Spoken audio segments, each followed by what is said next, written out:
Hello again everybody, welcome back again di Bitcoin Update. Happy new all-time high $97.500 menjadi top sementara dan masih bisa lebih tinggi lagi. Bahkan kita hanya $2.500 away dari potential $100.000 ya. Ini sebenarnya luar biasa sekali. Target 95.370 udah dilewatin teman-teman. Artinya target sudah tercapai. Bitcoin masih rally lagi, belum ada tanda-tanda pelemahan momentum sama sekali. Buyer still aggressive, ETF still positive. Option yang kemarin aktif udah mulai diperdagangkan oleh Grayscale juga memberikan impact yang lumayan positif. Semuanya positif. Ya, terlepas dari sentimen yang ada terkait dengan urusan perang atau kondisi-kondisi FUD yang bisa muncul ke permukaan, kelihatannya diabaikan oleh market. Nah, teman-teman sekalian, tadi saya ada posting seputar warning aja. Ini bukanlah merupakan FUD ya, tapi fakta dan kenyataan yang ada di pasar. Teman-teman harus tahu kalau Bitcoin dalam keadaan seperti ini itu sangat mudah untuk membuat orang FOMO. Kalau misalnya teman-teman bilang kayak si paling ngerti whale dan lain sebagainya, bukan perkara saya ngerti whale dan lain sebagainya, tapi kita bisa lihat di sini secara data dan statistik bahwa kumulatif long liquidation leverage aja kalau Bitcoin turun ke 88.000 itu yang kena wipeout itu ada $10.4 miliar. Ini yang paling tinggi. Andai kata dia turun 94.000 aja itu udah $1.7 miliar. Oke. Nah, ini kondisi di mana kita sebagai trader, kita sebagai pedagang, kita sebagai pelaku pasar harus mengantisipasi. Ya, mengantisipasi dalam konteks di sini bukan berarti kayak oke, ayo kita jual sekarang. Guys, ini udah mentok, ini bakal begini. Nah, ini banyak orang salah persepsi. Yang saya pengen garis bawahi, yang saya ingin sampaikan kepada teman-teman, ya biarkan saya tambahkan dalam bentuk teks, yaitu berhati-hati dalam menambah transaksi dan hindari over greedy. Nah, ini ya, ingat teman-teman, waktu kejadian Februari itu mengalami yang namanya spike down ya, hanya dalam waktu relatif singkat. Itu nggak sampai hitungan hari ya guys ya. Ya sebenarnya seharian sih, tapi kalau kalian lihat ini cuma butuh waktu 8 jam doang guys ya. 8 jam doang dari harga $69.000 turun sampai ke $59.000. $10.000 hanya dalam waktu 4 jam aja. Ya, 8 jam sih technically. Habis itu dia baru mantul naik lagi dan seterusnya. Apakah itu hanya terjadi satu kali? Enggak. Sepanjang sejarah Bitcoin itu terjadi nggak cuman sekali. Ya, yang jadi permasalahan apa? Anda harus ingat ketika Bitcoinnya rally secara tidak langsung atau bahkan secara langsung sih, Bitcoin dominance juga rally gitu loh. Kita tidak bisa dipungkiri kenapa? Karena ingat, bensinnya Bitcoin rally adalah uang. Kalau misalkan USDT dominance-nya drop, but others dominance-nya juga dalam keadaan drop. Let's say Ethereum dominance-nya juga dalam keadaan drop. Bitcoin dominance-nya itu naik.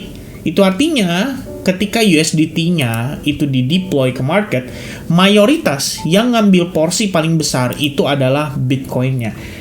Dan oleh karena itu, ketika Bitcoin harus melalui proses yang tadi saya sampaikan, di mana terjadi yang namanya flush out ya, dalam waktu yang relatif sangat singkat. Ya, misalkan contoh kayak begini. Ini flush out namanya teman-teman.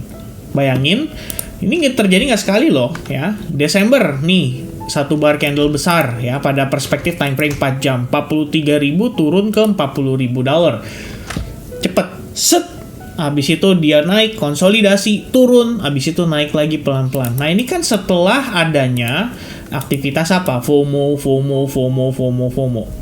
Nah, yang jadi concern adalah ini, kalau misalkan teman-teman lakukan, biasanya posisi di futures, tahu-tahu tanpa sadar ya, dia udah open posisi lebih dari 5. Misalkan 7 atau 8. Itu dalam keadaan running. Udah gitu nggak pakai stop loss pula. Dia nggak tahu cara risk manajemennya, dia nggak tahu money manajemennya. Jadi margin yang dia pakai gede.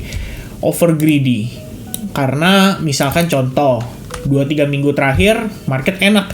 Ya, profit terus ya, dapat profitnya lumayan lah dari market, dari berbagai setup yang ada gitu. Habis itu dia merasa kurang. Aduh, gue kalau misalkan kemarin itu profitnya gue ambil margin dengan lebih besar, harusnya gue profitnya lebih gede ya. Akhirnya apa? Dia masuk lagi,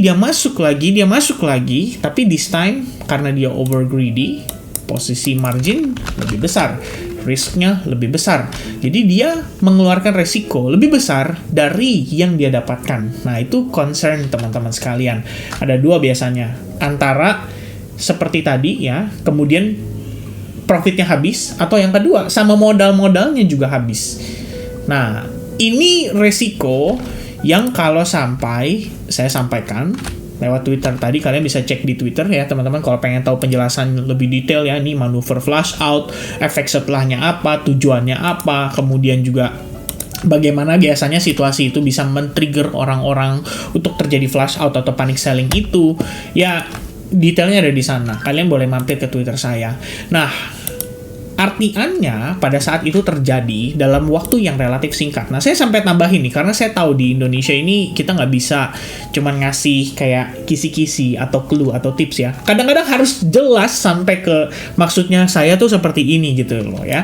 Dan saya menyadari ya, mungkin kalau yang udah katakanlah lebih profesional, lebih experienced, mungkin biasa aja gitu kan ya, dia udah tahu lah, oh kondisi-kondisi begini ya gue udah tahu nih maksudnya Kevin apa gitu. Tapi kalau misalkan yang katakanlah baru mulai masuk kripto kayak 2-3 hari terakhir atau mungkin baru sebulan terakhir, dia harus ngerti kondisi ini. Kenapa? Karena dia nggak pernah ngalamin apa yang mungkin teman-teman sebelumnya pernah alamin. Flush out, oke. What else? This one, flush out. Habis itu naik lagi, ya kan? Habis itu apa? Another flush out yang malah jadi bearish. Habis itu baru dia bullish tuh.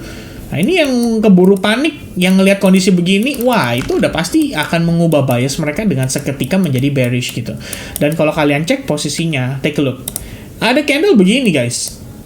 Bayangin, up 30.000 balik lagi turun ke 28.000. Kenceng, balik turun. Nah, itu memancing FOMO. Ini juga sama.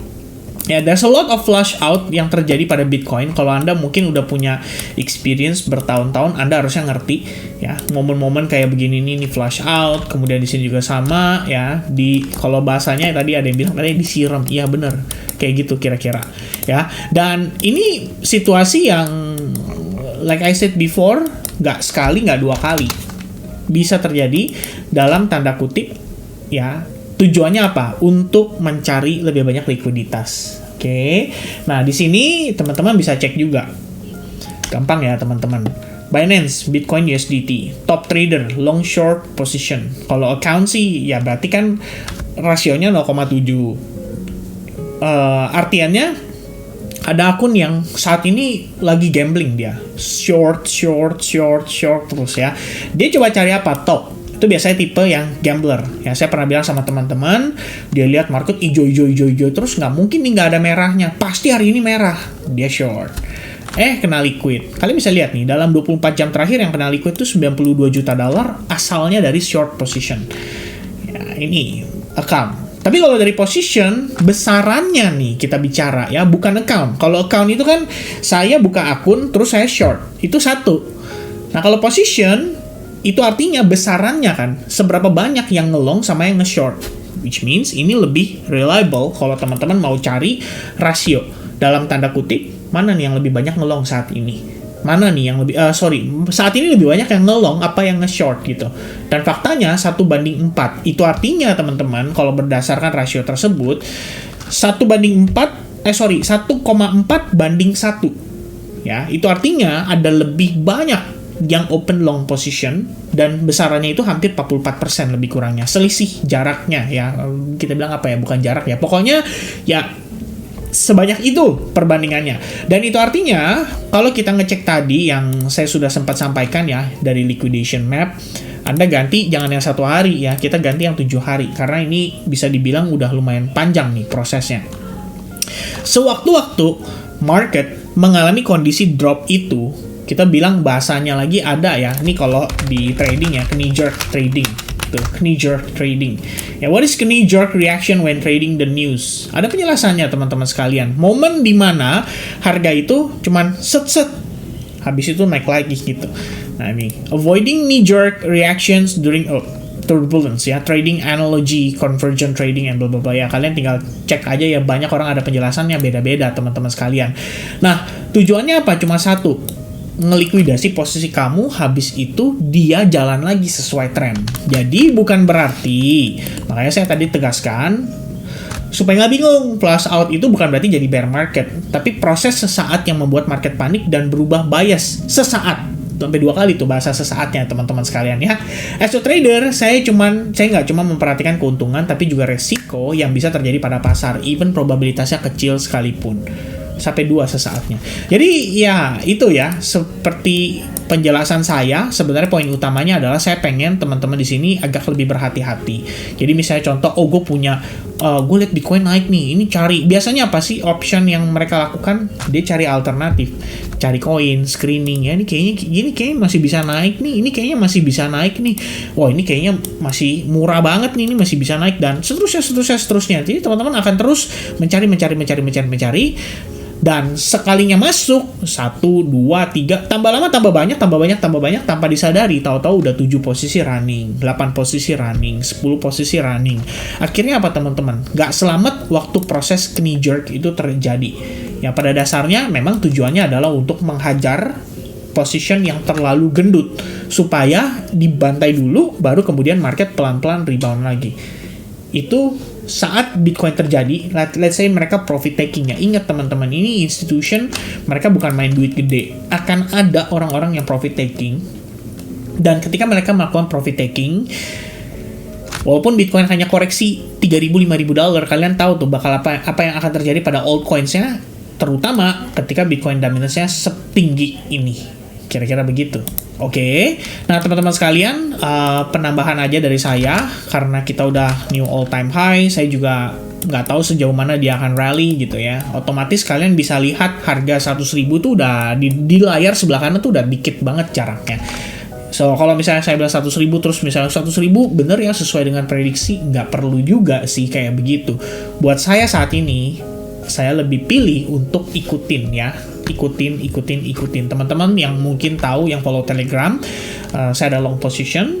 Yang di SHG juga harus saya tahu, saya juga ada long position, masih maintain. Bahkan kemarin banget ada setup baru, dan setup ini bahkan bisa di follow up dengan kondisi saat ini. Ya ini nanti dibilangnya katanya no pick hoax ya kan. So let's show you guys ya di sini sekalian teman-teman. So if you take a look here, Bitcoin update, I did mention and I did say about the setup teman-teman sekalian, terutama di sini nih tuh ya, setup ini bisa valid ya untuk digunakan kalau teman-teman rasa khawatir ya, risknya dikecilin, gak ada masalah. Dan what happened next? Bitcoin rally ya, almost touch 3R, target sudah tercapai, harus lebih hati-hati kalau sudah berikan, kadang suka kepleset tipis ya, dan bla bla bla bla bla. Tapi kemudian teman-teman sekalian ya lihat, kalau misalkan Anda masih maintain positionnya, move stop loss plus dijaga ya, jangan sampai ketika dia berbalik arah malah Anda jadi minus gitu loh. Kita jagain teman-teman, time to move stop loss, geser lagi, dan coba untuk maximize. Ini yang running dari sekarang gitu. Yang waktu lalu saya udah lama banget entered itu awal November, karena saya ingat banget pada saat itu saya enterednya baru balik dari Thailand sih harusnya, atau balas waktu lagi di Thailand ya teman-teman. This one ya, udah lama banget. So this one ya, I did mention this ya, ketika saya bilang sama teman-teman, guys, saya entry impulsif, 3 morning star, conditional, and bla bla bla. So I took the trade, it's running, and terus ya, di follow up terus sampai dengan posisinya saat ini juga ya masih di follow up. Itu untuk yang swingnya. Dan karena memang fokus utamanya Bitcoin, kita ngelihat Bitcoin dominance masih lebih cenderung tinggi, ya udah kita coba untuk follow up dari sana. So for now guys, saya nggak punya idea kayak gini ya. Jangan sampai sekali lagi jangan sampai disalahartikan ketika saya bilang flush out kondisi kayak begini, itu bukanlah merupakan sebuah signal kalau Anda harus short sekarang atau Anda profit taking sekarang gitu ya. Lebih kepada coba Anda cek kembali portofolionya, Anda kemudian lakukan yang namanya review, Anda cek kembali mana yang sekiranya Anda boleh mungkin size down, mungkin profit taking, mungkin rebalancing, mungkin rotasi dan lain-lain. Sementara Bitcoin yang Anda punya juga bagaimana planningnya, itu harus jelas semua teman-teman. Jangan sampai tunggu flash out, karena ketika flash out terjadi, udah bukan antisipasi, tapi udah jadi penyesalan. Makanya orang selalu bilang kan, penyesalan datangnya terlambat atau belakangan. Ya karena memang dia tidak mengantisipasi hal-hal yang bisa terjadi dalam hidupnya lebih awal. Makanya ketika itu terjadi, seperti ipar adalah maut. Ya, film ya, yang terakhir film Indonesia ya, saya nonton lagi sedikit ya. Bukan nonton sedikit lagi, saya nonton ya, gara-gara ya diceritain ya, udah nonton iseng ya sambil ada waktu. Itu tidak mengantisipasi ya kan. Coba kalau misalkan adik iparnya nggak tinggal sama kakak iparnya, ya mungkin tidak jadi maut. Kok jadi ngomongin begitu ya? Ya, tapi kira-kira begitu. Ya, for now Bitcoin still rally, there's no pullback yet. Low point di sini bisa jadi sign for pullback-nya, tapi for now ya udah teman-teman lihat ya secara struktur apa kabarnya Bitcoin. Gak ada masalah. Ya, gak ada masalah sama sekali. Bahkan kalau kita lihat tadi, ini ngebentuk ascending triangle pattern ya, on the perspective time frame kecil kayak 15 minute, 30 minutes. So, kita bisa bilang kalau it is very, very, very strong bullish. Ya, belum ada sign for a reversal. Dengan kondisi dia udah create all time high baru, udah create higher high baru. It means what? Ya, kita harus review kembali what's gonna happen next. Ya, ketika Bitcoin nantinya mengalami pullback atau retracement, ya itu baru kita bisa tahu kira-kira next move-nya bakal seperti apa. But for now, kalau saya pribadi udah ada long position, I'm just gonna maintain my position, moving stop loss, ya geser lagi nanti naikin lagi dan seterusnya sampai saya merasa okay, this is enough. Ini cukup. Atau misalkan memang market ngasih tahu ke saya, oke, ini reversalnya, kira-kira begitu. Oke, so this gonna be the update for Bitcoin. Semoga jelas teman-teman sekalian. Tolong tulis di kolom komentar apa yang kalian dapatkan dari video ini, ya, terutama masalah antisipasi dan mengantisipasi dan menghindari resiko apa yang kalian dapatkan dalam video ini. Jadi tolong kasih tahu ke saya juga supaya saya tahu kalau penyampaian saya itu sudah baik sekali gitu ya. So thank you very much guys for watching this video. I'll see you guys again in the next update and the live streaming tomorrow. Bye bye guys.